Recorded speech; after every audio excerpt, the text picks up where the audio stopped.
सबुदिन भरी आज भी रोषे घर किसी छोट छोट टिप नहीं आसी सांग मैंने वीडियो को स्किप न करके देखंतु निश्चय दिने दिन दिन आपण कम आसो आपण समय बचो आ पैसा बचो सबू कम जमीती हेले किसी ना किसी असुविधा थाए हेले जो मैंने स्मार्ट गृहिणी से मैंने केबे भी चिंता करते से असुविधा को खातिर करते यही टिप माध्यम से सबू किसी जानी जाती। नमस्कार कुक विथ मुछा चैनल को बहुत बहुत स्वागत।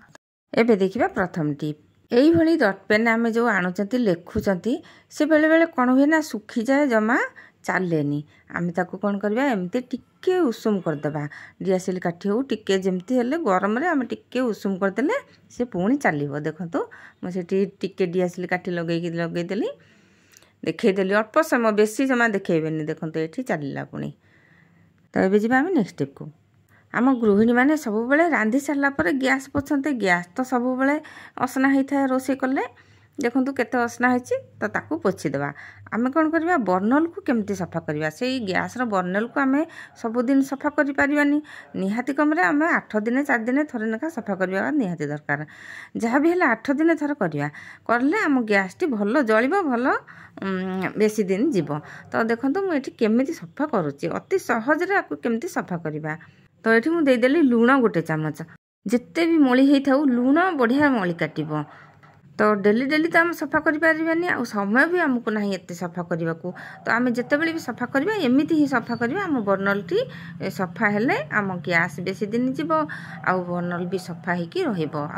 चाहा छणा द्वारा आम केमती सफा करवा देखो बेकिंग सोडा देदेली आउ चाहा छणा बेकिंग सोडा देले कौन हम पूरा छिंची होकर पड़ो माने जतिकी आपण पकेया चाहूथे सेतिकी से बर्नल धेरे ही चाहा छणा देले छिंची होकर पड़ो बढ़िया साइज रे पड़ो आउ ताकू एमती से चाहा छणा सबुतक एमती बेकिंग सोडा पकेदेवा तापर से गरम लुण पानी रे किछि समय बुड़े देवा। तो पेस्ट देबे जदि देबे नहले किछि समय बुड़े देवा आउ एमती टिके डिटर्जेंट पाउडर मु दे दूची ता धीरे ऊपर एमती पकेकिरी किछि समय रखीदेवा। जदि रखीदेवा आमे से जेते मली सब थिबो बेसी समय लागिबोनी बेसी कष्ट लागिबोनी सांगे सांगे छाड़ी जीवो। तापर टिके ब्रश रे खाली घसीदेवा एटा तो आमको सफा करवा निहाती दरकार किंतु एमिति सहज उपाय रे आमे सफा कले आमे 8 दिन थरे सफा करने को चाहे माने भाभी परिबा। जदि बेसी कष्ट हुए आउ बेसी बर्नल टी असना हो जाए आमको बेसी समय लगे से आम 8 दिन थरे लेखा एमिति सहज उपाय रे बर्नल को निहाती सफा करवा दरकार कारण आम बर्नल टी सफा हेले आम गैस भल जलिबो गैस बेसी दिन जीव। गैस टी जदि भल न जलिबो कला जलिबो माने नाली नाली जदि जलिबो आम जो कड़ई हांडी बसेबा से सबू कला हो जिवो।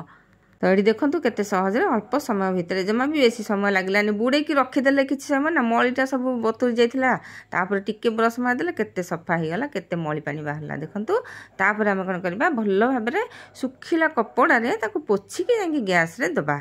एटा तो पितल नुह ना एटा लुहा बर्नलटा जोटा पितलटा सेटा बढ़िया भाबरे चकचक हो जिवो। जदि पितल होइतिबो टिके पेस्ट आ टिके लेंबू रे सफा करदेबे देखिबे आपनक बर्नल टी पूरा चकचक हो जिवो आ मली भी छाड़ी जिवो सबू आ मली रहिले सिना गैस टी लाल जलिबो बेसी खर्च हबो। तो सबुठु सहज उपाय एटा। आ एठी देखंतु बर्नल को मु देली जळेबी देखंतु बढ़िया भाबरे सुंदर भाबरे जळुची नेली नेली पूरा जळुची नाली आ जळुनी। तो एबे जिबा नेक्स्ट स्टेप को बेलना पटारे आम सब बेले रुटी बेली था रुटी बेली बेलिकी सी कौन है ना बेले बेले अटा सब एमती लागिकी पूरा बिंडा बिंडा भाई होता है जिते बड़े आम रुटी बेलिया से पुणी सेटा खंडिया भाया हो जाए से रुटी भल फुलेनी। तो आम ताकू अति सहज उपाय केमिति सफा करवा आउ जिते आमर ओषा बार पड़ जाए कि कौन बार पड़ जाए आम सांगे सांगे धोइबा को मन पड़ न था तो आम सांगे सांगे ये उपायटी करवा टिके खाली पानी मारदेवा तापर आम नहीं जावा एथिरे लुण गोटे चामच दे देकी ताको कौन करवा गोटे भल भाव चारिआडे एमती छिंचीदेवा जोटी जोटी आ पानी टी खाली बेसी दरकार ना खाली पानी टिके टिके लगेदेवे। आम कौन करचे धोइबा को बेसी समय लगुच एमती सहज उपाय सफा कले अल्प समय सफा हो। तापर आम कौन करवा एमती गोटे कटन कपड़ा आनिकी से लुणटा ସେଇ ବେଲଣା ପଟା କାଠିରେ ଏମିତି ଘଷି ଦେଲେ ସାଙ୍ଗେ ସାଙ୍ଗେ ଯେତେ ସବୁ ଅଟା ଟିକେ ଟିକେ ଲାଗିଥିବ ସାଙ୍ଗେ ସାଙ୍ଗେ ସେଗୁଡ଼ାକ ଛାଡ଼ିଯିବ, ସଫା ହେଇଯିବ। ଆଉ ଆପଣଙ୍କୁ ମାଜିବାକୁ ପଡ଼ିବନି କି ଅଧଘଣ୍ଟା ଘଣ୍ଟା ଯେମିତି ଜଣେ ଜଣେ ସେ ବେଲଣା ପଟା କାଠିକୁ ନେଇକି ସିଙ୍କ୍ ପାଖରେ ପକାଇ ଦିଅନ୍ତି, ସେ ଧୋଇବାକୁ ଯେମିତି ତାଙ୍କୁ ଗୋଟେ ବୋଝ ଭଳି ଲାଗେ। ତ ଏମିତି ଯଦି ଉପାୟ କରିବେ ସେଇ ଗ୍ୟାସ୍ ପାଖରେ ହିଁ ୟାକୁ ସଫା କରିପାରିବେ। ଏମିତି ଉପାୟରେ ସଫା କରିଦେଲେ ସାଙ୍ଗେ ସାଙ୍ଗେ ସଫା କରିବା, ସାଙ୍ଗେ ସାଙ୍ଗେ ପୁଣି ରୁଟି ବେଲି ପାରିବା। ଦେଖନ୍ତୁ ଏମିତି ହିଁ ସଫା କରିବା। ଦେଖନ୍ତୁ ଲୁଣଟା ଦେଇଦେଲେ ଲୁଣଟା ଯେଉଁ ଯେତେ ସବୁ ଅଟା ସବୁ ଉପରେ ସବୁ ଲାଗିଥିବ ସବୁ ପୋଛି ଆଣିବ। ଆଉ ଜୀବାଣୁ ବି ଯେତେ ଥିବେ ମରିବେ, ଆଉ ଜମା ବି କଷ୍ଟ ଲାଗିବନି, ସମୟ ବି ଲାଗିବନି। ଦେଖନ୍ତୁ ତାପରେ ଆମେ ଏମିତି ଟିକେ ଟିକେ ଧୋଇଦେବା, ତାପରେ ପୁଣି କଟନ କପଡ଼ାରେ ପୋଛିକି ତାକୁ ସାଙ୍ଗେ ସାଙ୍ଗେ ରୁଟି ବେଲି ପାରିବା। ଏମିତି କିଛି ନାହିଁ ଯେ ବେଶୀ ସମୟ ଲାଗିବ କି ଶୁଖିବାକୁ ବେଶୀ ଲାଗିବ। ତ ଏଇଠି ଦେଖନ୍ତୁ ସାଙ୍ଗେ ସାଙ୍ଗେ କେତେ ସୁନ୍ଦର ଭାବରେ ଛାଡ଼ିଗଲା। ଆକୁ ଆମେ ପୋଛି ପାଛିକି ପୁଣି ରୁଟି ବେଲି ପାରିବା ସାଙ୍ଗେ ସାଙ୍ଗେ। ତ ଏବେ ଯିବା ନେକ୍ସଟ ଟିପ୍କୁ। ସମସ୍ତେ ଆମେ କଫି ପିଇବାକୁ ବହୁତ ଭଲ ପାଆନ୍ତି। ତ ଆମେ କ'ଣ କରୁଛେ, ଯେତେବେଳେ ଆମେ ଏମିତି ପାଉଛୁ କଫିକୁ ଆଣୁଛେ, ସେ କଫି କ'ଣ କରୁଛେ, ଆମେ ତ କଫି ଯେତେ ପାଉଚଟା ଗୋଟା ଯାକ ଆମେ ପକାଉନେ ନା, ଗୋଟେ କପ୍ରେ ହେଉ ଟିକେ ବେଶୀ ହେଉ କି 1.5 କପ୍ରେ ହେଉ, ଗୋଟା ଯାକ ଆମେ କଫି ପକାଇବାନି। ପକାଇଲେ କ'ଣ ହେବ, ପିତା ଲାଗିବ। ତ ଆମେ ଅଳ୍ପ ଟିକେ ପକାଇକି ଆମେ ଅଧେ ରଖିଦେଉଛେ। ଆଉ ଯେତିକି କଫି ପାଉଚରେ ରହିଗଲା ଆମେ ତାକୁ ପୁଣି ଆର ଦିନକୁ କିମ୍ବା 2-4 ଦିନ ପରେ ଆମେ ତାକୁ ପୁଣି କେମିତି ସେମିତି ହିଁ ଗୁଣ୍ଡ ଶୁଖିଲା ପାଇପାରିବା। କାରଣ କଫି ଯଦି ରହିବ ଟିକେ ପବନ ବାଜିବ ସେ ପୁରା ବିଣ୍ଡା ହେଇଯିବ। ତ ଆମେ ତାକୁ ଯେତେ ଗୋଳେଇଲେ ସେ ସେମିତି ହିଁ ବିଣ୍ଡା ହେଇକି ରହିଥାଏ, ଜମା ବି ସେ ମିଶେନି। ତ ଆମେ ତାକୁ ବଢ଼ିଆ ଭାବରେ କେମିତି ସେମିତି ହିଁ ଶୁଖିଲା ରଖିବା। ତ ବଢ଼ିଆ ସହଜ ଉପାୟଟି। ଦେଖନ୍ତୁ ଯେତିକି ବି କଫି ଥିବ ଆଉ ଟିକେ ନାକୁ ତା ଦେହରେ ଚିନି ଆଣିକି ପକାଇକି ତାକୁ କ'ଣ କରିବା, ଭଲ ଭାବରେ ଫେଣ୍ଟି ଦେବା। ଏମିତି ଦେଖନ୍ତୁ ହାତରେ ହଲେଇ ଦେବା, ତାପରେ ଆମେ ଭଲ ଭାବରେ ତାକୁ ମୋଡ଼ିଦେବା ହାତରେ ଏମିତି ଦେଖନ୍ତୁ ମୋଡ଼ିଦେବା। ଚିନି ପକାଇଦେଲେ ଜମା ବି ସେ ଆଉ ବିଣ୍ଡା ହେବନି। ତ ଦେଖନ୍ତୁ ଏମିତି ମୋଡ଼ିଦେବା, ତାପରେ ଗୋଟେ ରବର ବାନ୍ଧିଦେବା, କିମ୍ବା ରବର ଭଲ କି ବାନ୍ଧନ୍ତୁ, କିମ୍ବା ଗୋଟେ ଯେଉଁ ଶାଢ଼ୀ ଶୁଖେଇବା କ୍ଲିପ୍, ଯେଉଁ ସେ କ୍ଲିପ୍ ଆଣିକି ତାକୁ ଲଗେଇକି ଯେଉଁଠି ରଖିଦେବେ ସେ ସେମିତି ହିଁ ରହିବ। 8 ଦିନ 15 ଦିନ ପର୍ଯ୍ୟନ୍ତ ସେମିତି ହିଁ ଶୁଖିଲା ରହିଥିବ। ଯେତେବେଳେ ତାକୁ ବାହାର କରିବେ ପୁଣି କ୍ଷୀରରେ ଗୋଳେଇ ପାରିବେ, ସେମିତି ହିଁ ଶୁଖିଲା ଝୁରଝୁରା ହେଇକି ରହିଥିବ।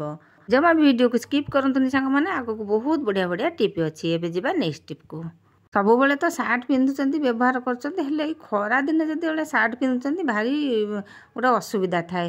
କ'ଣ ହୁଏ ନା, ଖରାଦିନେ ଅଫିସ୍ ଯାଆନ୍ତି, ଆଉ ତ ସାର୍ଟ ରଖିପାରିବେନି, ଘରେ ଥିଲେ ସାର୍ଟ ପିନ୍ଧିବେନି, କିନ୍ତୁ ଅଫିସରେ ସଦାବେଳେ ବସିଲେ ତ ଯିବେ ସାର୍ଟ ପିନ୍ଧିକି, ସବୁବେଳେ ସାର୍ଟ ପିନ୍ଧିଥିବେ। ତ ସେ କ'ଣ ହୁଏ ନା, ଝାଳଟା ସବୁବେଳେ ଲାଗିକିରି ଯେତେ ଆମେ ଧୋଇଲେ ସଫା କଲେ ସେ ଝାଳର ସ୍ମେଲ୍ଟା ଜମା ଯାଏନି। ଆଉ ଡେଲି ଡେଲି ତ ଆମେ ସାର୍ଟକୁ ସଫା କରିବାନି ନା, ନିହାତି କମରେ ଗୋଟେ ଦିନ ଆମେ ରଖିକିରି ଆଉ ଆର ଦିନକୁ ସଫା କରିବା, 2 ଥର ପିନ୍ଧିବାକୁ ଚାହିଁବା। ତ କ'ଣ କରିବା, ଆମେ ଯେତେବେଳେ ସାର୍ଟକୁ ଆମେ ପିନ୍ଧିବା ତ ଟିକେ ପୂର୍ବରୁ ଆମେ କ'ଣ କରିବା, ଏମିତି ଦେଇଦେବା କମ୍ଫର୍ଟରେ, ପାଣିରେ ଟିକେ କମ୍ଫର୍ଟ ପକାଇଦେବା, ତାକୁ ଛିଞ୍ଚିଦେବା, ଆଉ ଆଇରନ୍ ଚଲାଇଦେବା। ବେଶୀ ଆଇରନ୍ ତତେଇବେନି, ଟିକେ ଆଇରନ୍ଟା ହାଲକା ଯେମିତି ଉଷୁମ ହେବ ତାକୁ ଚଲାଇଦେବେ ଏମିତି କମ୍ଫର୍ଟ ପକାଇକିରି। ଦେଖିବେ ବଢ଼ିଆ, ମାନେ ଝାଳର ବାସ୍ନା ଜମା ବି ରହିବନି, ଆଉ କମ୍ଫର୍ଟର ବାସ୍ନା ରହିବ, ପୁରା ଅତର ପକାଇଲା ଭଳିଆ ବାସ୍ନା ହେବ। ସାର୍ଟଟି ପୁଣି ପିନ୍ଧିପାରିବେ, ମାନେ ଥରକୁ 2 ଥର ଆପଣ ପୁଣି ବ୍ୟବହାର କରିପାରିବେ ସାର୍ଟକୁ। ଏ ଖରାଦିନ ପାଇଁ ବହୁତ ବଢ଼ିଆ ଟିପ୍ଟେ ଏଇଟା। ଖାଲି ଖରା ଦିନ କାହିଁ, ଜଣ ଜଣଙ୍କର ସବୁଦିନ ଝାଳର ସ୍ମେଲ୍ ହୁଏ, ଶୀତ ହେଉ କି ବର୍ଷା ହେଉ ସେମିତି ହିଁ ଝାଳର ସ୍ମେଲ୍ ରହିଥାଏ। ତ ତାଙ୍କ ପାଇଁ ବହୁତ ବଢ଼ିଆ ଟିପ୍ଟେ ଏଇଟା। ତ ଆଜିର ଟିପ୍ ଗୁଡ଼ାକ ଯଦି ପସନ୍ଦ ଆସିଥାଏ ନିଶ୍ଚୟ କମେଣ୍ଟରେ ଜଣାଇବେ, ଆଉ ସାଙ୍ଗମାନଙ୍କୁ ସେୟାର କରିଦେଲେ ସାଙ୍ଗମାନେ ବି ଆର ଫାଇଦା ଉଠାଇ ପାରିବେ। ତ ଯେଉଁମାନେ ଚ୍ୟାନେଲରେ ସବସ୍କ୍ରାଇବ୍ କରିନାହାନ୍ତି ଚ୍ୟାନେଲକୁ ନିଶ୍ଚୟ ଶୀଘ୍ର ସବସ୍କ୍ରାଇବ୍ କରିନିଅନ୍ତୁ। ପାଖରେ ଥିବା ବେଲ୍ ବଟନରେ ଦବାନ୍ତୁ, ଅଲ୍ ମଧ୍ୟ ସିଲେକ୍ଟ କରନ୍ତୁ, ଯାହାଫଳରେ କି ମୁଁ ଆଗକୁ ଯେଉଁ ଭିଡ଼ିଓ ପକାଇବି ଆପଣଙ୍କ ପାଖରେ ସର୍ବପ୍ରଥମେ ପହଞ୍ଚି ପାରିବ। ତ ଏଠି ମୋର ଅନୁରୋଧ ରହିଲା ସାଙ୍ଗମାନେ, ମୋ ଭିଡ଼ିଓରେ ସବୁଦିନ କଣ୍ଟିନ୍ୟୁ ରୁହନ୍ତୁ, ତାହେଲେ ଯାଇ ସର୍ବପ୍ରଥମେ ମୋ ଭିଡ଼ିଓର ଫାଇଦା ଉଠାଇ ପାରିବେ। ଜୟ ଜଗନ୍ନାଥ।